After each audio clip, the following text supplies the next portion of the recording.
Welcome to one of my favourite places in Bluebell Wood, which is in what we call a clough, and that's a deep valley in Lancashire with a stream or a river running at the bottom of it. And this is a place that I take people on the Nature's Medicine retreats, especially if we engage in the mimosa extract experience.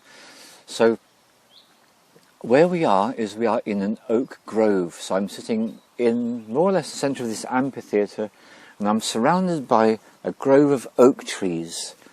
So this is my opportunity to speak about this particular tree on the Celtic Tree Oracle. Oak has one key word, and the key word is endurance.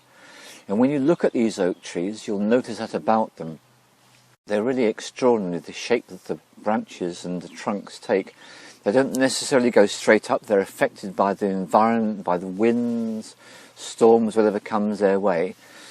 Now, some scientists have done some really intensive research on one oak tree over a full year, and this is what they discovered. Your average English oak tree can be attacked by up to nearly 300 different pests, predators and parasites. And yet what the oak does is, through all of those experiences, the oak endures. And the quality of oak for enduring is very well known by historical house builders.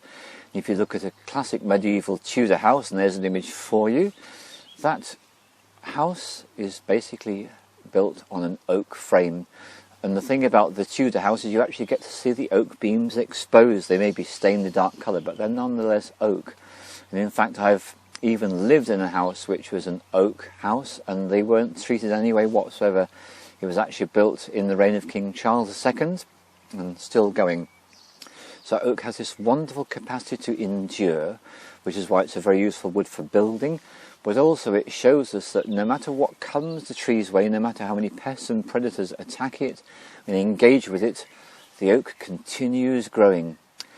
Another of its qualities of endurance is it's a slow growing tree, so we get to see the advantages of slowing down and taking that little oak quality into our own lives.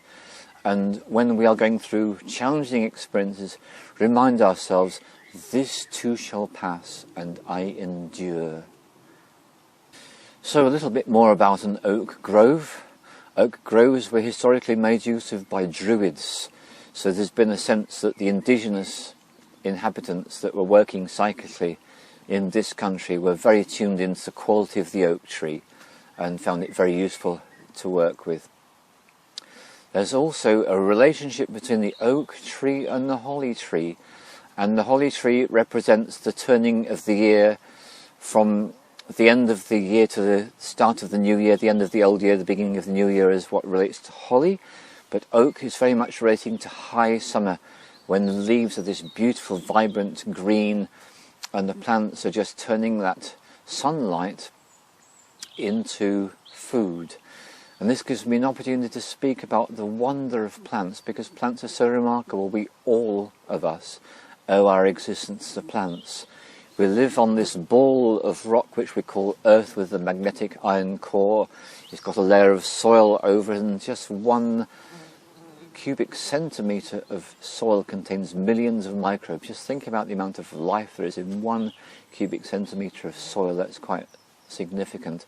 And then all the soil, except for the desert areas and when we've covered it with concrete and tarmac, is full of plant life. And this is what plants do. Plants take in the light with their leaves. Their leaves are little antennae which are orientating themselves through a function called phototropism. Every plant is designed to orientate its leaves to capture the maximum amount of sunlight, just like a solar panel. And that sunlight is captured and it's transformed in the body of the plant, and it makes use of the carbon dioxide in the air and the water which is in the plant, which comes from the soil. The water and the carbon dioxide together with the light creates sugar, simple sugar called glucose.